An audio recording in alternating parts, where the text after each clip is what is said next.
Hello, everyone, and welcome back to the How to Chess Show. Of course, this is a weekly, quick hitting chess improvement show. We try to give you something to chew on a given topic. And joining us this week is a chess trainer of many talents. He is probably best known as a popular Chessable author.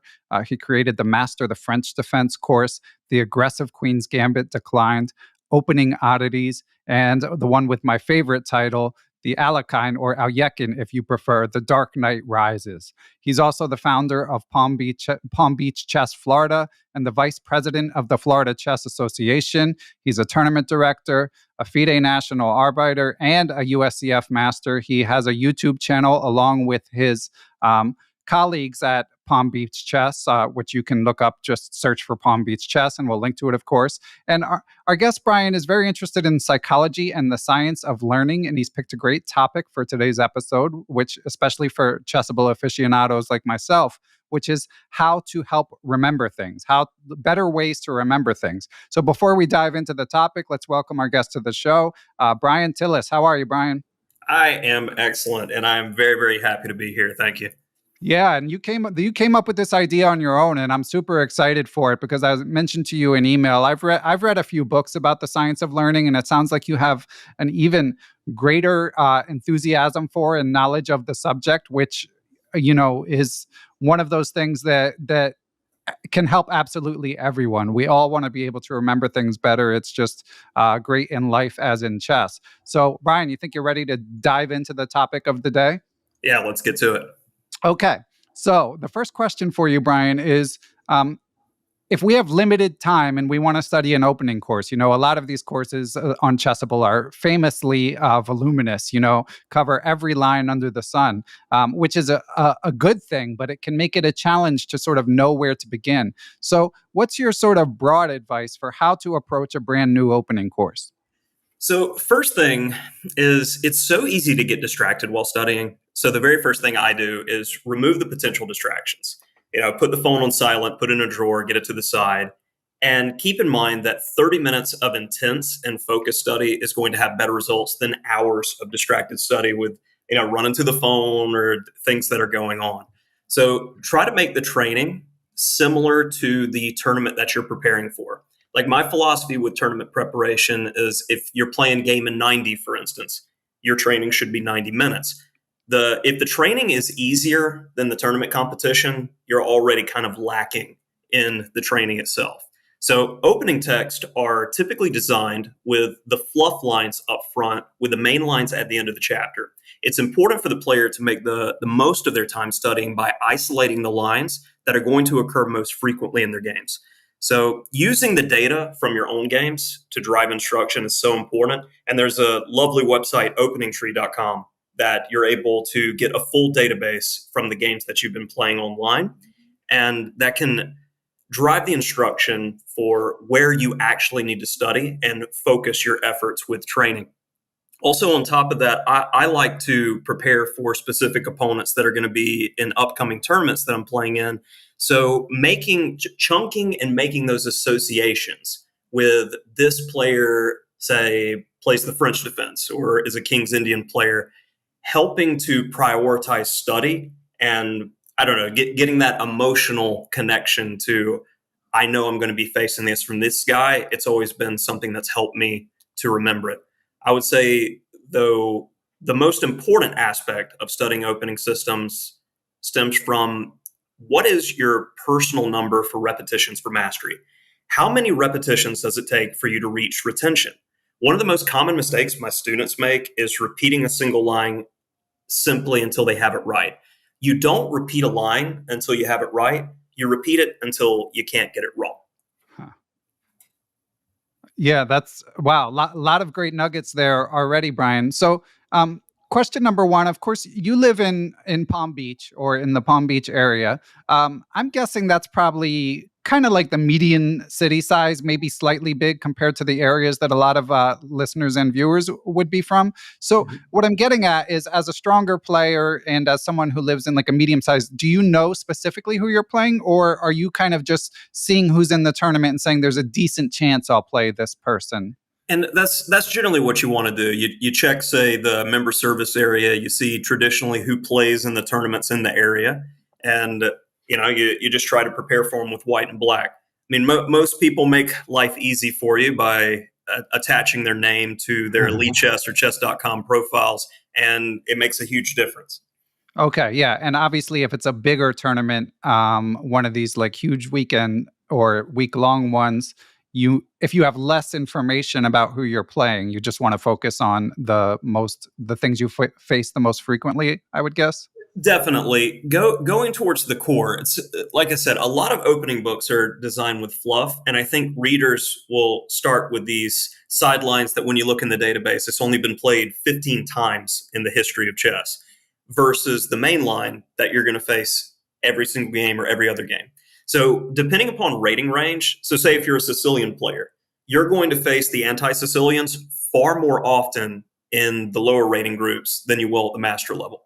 So the Alpine Sicilian, the Closed Sicilian, the Grand Prix Attack, you need to spend more time on those, I would say sub 2000.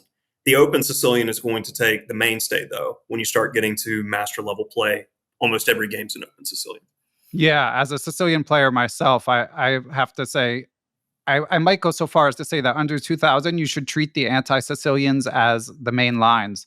And I'm gonna give a gratuitous plug to Camille Plichta's course, beating the anti-Sicilians, because I actually faced another anti-Sicilian recently, came home and was like, all right, enough's enough. I had a bad opening. Like, I picked up that course, and definitely recommend that.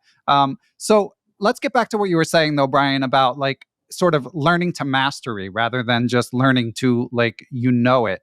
So I think the problem that people run into is there's just so much stuff. So how do you sort of assess balancing that with sort of the opportunity cost of going on to the next line? So one of the things that I have done in my training and my text is the concept of the memory marker. And a memory marker is a specific moment in the opening that signals the plan and the position. For instance, most players understand the starting moves in the King's Indian or London system. The memory markers are the plan associated with each try that our opponent has in that moment, and the plan associated with meeting their line. So it's easy to get down those first 6 to 10 moves of an opening, but what happens when your opponent plays something that isn't in the book?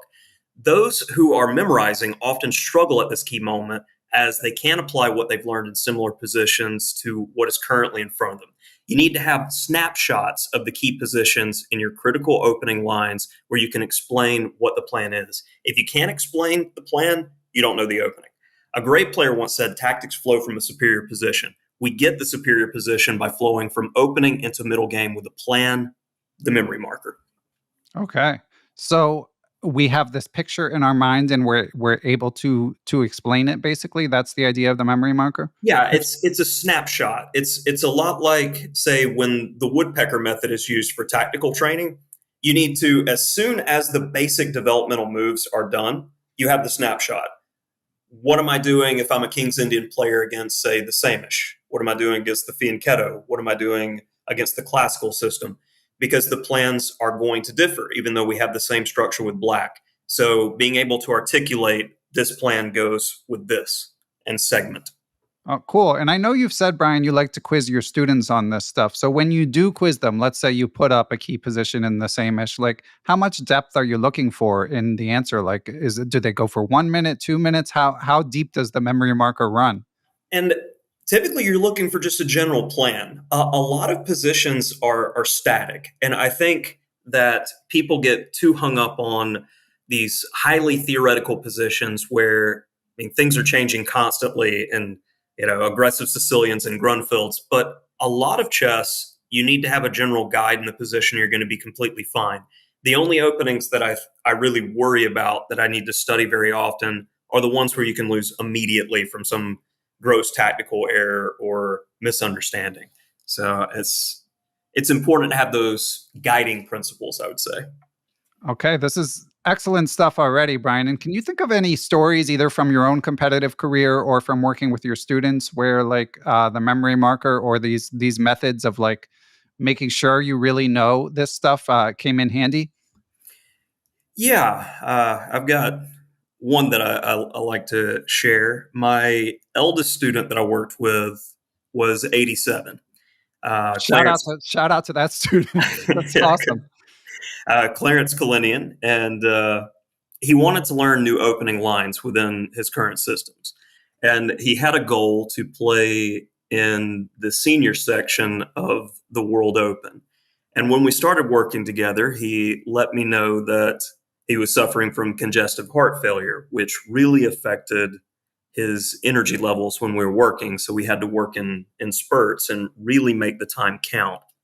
And I'm happy to say, with the method of trained repetition, we were able to get it down. And in one of his last tournaments, he tied for first in that senior section of the World Open after having to take a bus for 3 days from Alabama. And he was on the cover of the newspaper and whatnot in the area.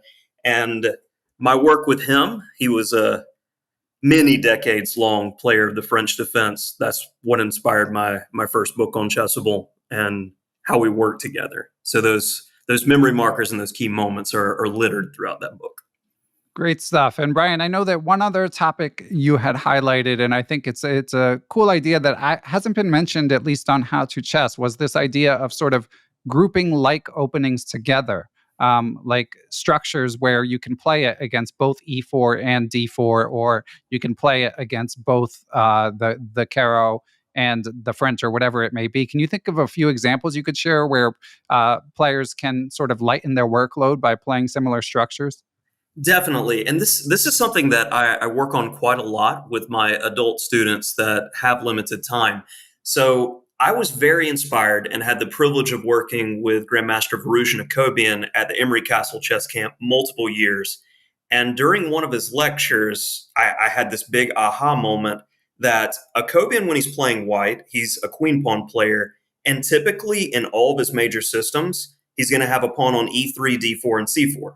Whether it be the Queen's Gambit, the Slav, the King's Indian, the Grunfeld, he has the same structure. And then when we flip it and look at his black openings, he plays the French defense and Queen's Gambit decline Tarrasch, which is e6, d5, and c5. So we get a mirror image with a pawn structure on both sides with white and black. What ends up happening when you're training in this way and playing the same pawn structure, you're going to have the same themes, same plans, tactical overlap. Piece play is generally going to be the same. So if you can really get down the single structure, you're going to have a firm mastery of other openings that you haven't even started really studying yet. Man, that's a great idea. And can you think of other openings that might pair well together? Definitely. When I say I'll have a student that really loves the London system. So I'm typically pairing, say, a Caro-Kann and Slav on the other side. And then we got, say, the Catalan and the Grunfeld. You've got Sicilian players who have been lifelong Sicilian players, but they haven't touched the English, and there's a lot of overlap. So it's bouncing around. I mean, Dutch and Bird, but I think we may be going a little bit far with that one. Yeah. There's the Perk and the King's Indian come to mind. Yep. Yeah, King's Indian attack. Yeah, for sure. This has been excellent, Brian. I think you've given a lot of great advice for people. I mean, as we said at the top, it's just, time is the one unreplaceable resource. So I really appreciate all these tips for helping us manage it better and remember our lines. And Brian, if you can stick around a bit after we sum up our conversation, maybe we could talk a bit about what you're working on now. Sure. Awesome. And we are back, and I have my 3 improvement takeaways, things I will be thinking about from this great conversation with National Master and everything else in chess, Brian Tillis. The number one point, of course, is limit distractions. I really like the point that Brian raised about how it's better to work smarter rather than longer. And, I'm no saint when it comes to this. We all have our issues with like picking up the phone and getting distracted, and then suddenly 20 minutes has disappeared. So it really helps to put your computer in do not disturb mode, put your phone in the other room, whatever it may be. And as Brian said, it can be better to train smarter, to train sort of, even if you can do it at like a higher level of intensity than a chess tournament itself, which is tough to do, but that can be the goal. There's tons of stories of someone like Stephen Curry in the NBA training in these like insanely demanding conditions, so that by comparison, the actual game doesn't seem as challenging. So point number 2 is I love this idea of a memory marker where, like, of course, you're trying to remember every move when you learn a chessable course, but more than that, you need to be able to explain the plans. And if you can't explain the plans in a certain opening, then the memory is likely to fail you at the critical moment. So I think that's an awesome concept, and one that I've thought of it in different ways. But again, it's one of those things where if you don't make it a sort of conscious part of like, I'm going to do this every time, then it can slip through the cracks and suddenly you're at the board in a tournament or in an important online game and you realize, like, I don't know this as well as I thought I did. Number 3 is I love Brian's broad concept of sort of grouping similar structures as a way to deepen your understanding and kind of give you a competitive advantage. The example he told about Grandmaster Varuja Nakopian, one of the best players here in the United States, playing similar structures was not something I had noticed, not something I was aware of. But it's obviously, if grandmasters are doing it and they're devoting all of their time to chess, those of us who are not able to devote all our time to chess, it's all the more important that you group the London and the Caro, or the King's Indian attack and the King's Indian, or whatever it may be, where the structures are similar, and you're able to take it from there. So just great stuff all around from Brian. Much appreciated. So Brian, I know that you're a busy guy running your IRL Chess Institute down there in Florida, plus all the online stuff. What's keeping you busiest right now? Oh, I am currently in the process of recording the video on my Opening Oddities course, which is every move is covered for Black's perspective except for 1e4 and 1d4. And as soon as I'm done with that, I think we'll hear first. I'm actually going back through and making drastic improvements to my first book, Master of the French Defense, and plan on re-recording that entire course, Wow, which will probably be more than 40 hours worth of video. that's hardcore, man. And Brian, I have to admit, I've played E4 most of my life. I haven't been playing it as much lately. I never liked playing against the French defense, and I've heard good things about your course. So a little animosity there, I have to say, since you're contributing to people playing the French against me. I see. But we won't hold it too personal. And you mentioned your unorthodox sort of first move course. So that would cover F4. Dare I ask if it covers the B3 cowboy? Do you got something against B3? Oh, absolutely. In fact, I just recently made improvements in the course addressing Chessable's new lifetime repertoire, as well as I think it was how Nakamura plays the Nimzo Larsen or 1B3, something like that. So definitely, I've got you covered not only with a king pawn response, but a queen pawn response as well. Okay, excellent. So something to look forward to. And other than that, check out the YouTube channel for Palm Beach Chess and Brian's Chessable courses. Anything else before we let you out of here, Brian? That's it. I come out with new content every day on the Palm Beach Chess YouTube. And in fact, I do an ongoing series of viewer game analysis. So if you'd like for me to break down one of your games step by step, send it in to me. You can find my email in the links.